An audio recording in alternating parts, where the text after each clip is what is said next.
COP 30. Déjà 30 années d'espoir, sans lendemain pour l'Afrique en matière de lutte contre les changements climatiques.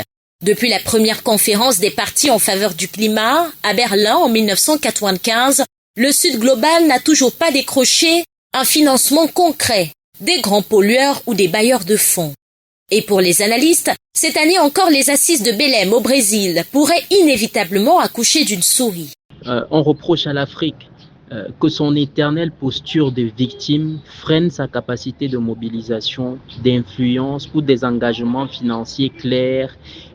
L'Afrique devrait donc redéployer sa politique climatique à travers une diplomatie environnementale et une coopération verte qui lui donne de peser de tout son poids dans les négociations stratégiques internationales afin d'impulser une dynamique neuve. Pourtant, les ambitions sont bien là. À la COP29 à Bakou, en Azerbaïdjan, l'Afrique avait obtenu un accord de financement de 300 milliards de francs CFA par an d'ici 2035 pour les pays en développement, bien que certains les jugeaient insuffisants. Un an plus tôt, un fonds de pertes et préjudices avait été initié lors de la COP28 à Dubaï.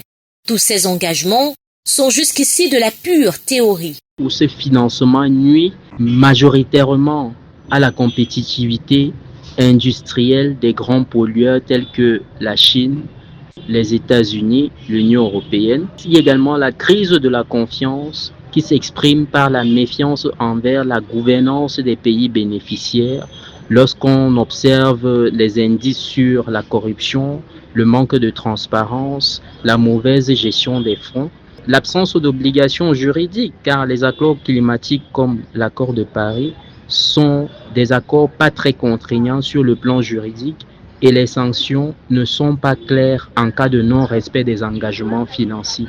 Pour les plus optimistes, chaque étape compte, même si les chances sont minces pour une véritable sortie de crise.